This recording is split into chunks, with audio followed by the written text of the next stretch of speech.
51ാമത് Kerala agriculture university employees association സംസ്ഥാന സമ്മേളനം പടന്നക്കാട് കാർഷിക കോളേജിൽ മെയ് 16-17 തീയതികളിൽ നടക്കും. 16-ന് കൗൺസിൽ യോഗവും തുടർന്ന് UGC ഡ്രാഫ്റ്റ് റെഗുലേഷൻ 2005 പ്രതിരോധവും എന്ന വിഷയത്തിൽ സെമിനാറും നടക്കും.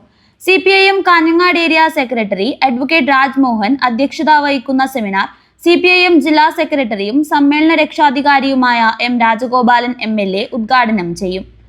Confederation of university employees organisations joint secretary CV Denny അഭിവാദ്യം ചെയ്യും. തുടർന്ന് ജീവനക്കാരുടെ വിവിധ കലാപരിപാടികളും അരങ്ങേറും. മെയ് 17 നടക്കുന്ന സമ്മേളനത്തിൽ കാർഷിക സർവകലാശാലയുടെ മഞ്ചേശ്വരം മുതൽ ബാലരാമപുരം വരെയുള്ള വിവിധ കേന്ദ്രങ്ങളിൽ നിന്നും ജീവനക്കാരുടെ 250 പ്രതിനിധികൾ പങ്കെടുക്കും. അസോസിയേഷൻ പ്രസിഡന്റ് NR സാജൻ അധ്യക്ഷത വഹിക്കുന്ന സമ്മേളനം CPIM കേന്ദ്ര കമ്മിറ്റി അംഗവും LDF കൺവീനറുമായ TP രാമകൃഷ്ണൻ MLA ഉദ്ഘാടനം ചെയ്യും. സ്വാഗത സംഘം ചെയർമാൻ VV രമേശൻ സ്വാഗതം പറയുന്ന സമ്മേളനത്തിൽ അധ്യാപക, തൊഴിലാളി, പെൻഷൻ സംഘടനകളുടെ നേതാക്കൾ അഭിവാദ്യം ചെയ്ത് സംസാരിക്കും.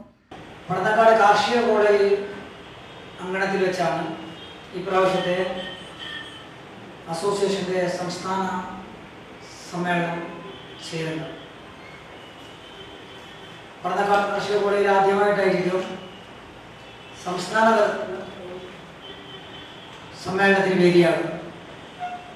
ആ സമ്മേളനത്തിൻ്റെ വിശദാംശങ്ങൾ ഞങ്ങളുമായി പങ്കുവയ്ക്കാനാണ് ഇന്നത്തെ ഈ വാർത്താ സമ്മേളനം. 2 ദിവസങ്ങളിലായിട്ടാണ് സമ്മേളനം നടക്കുന്നത്.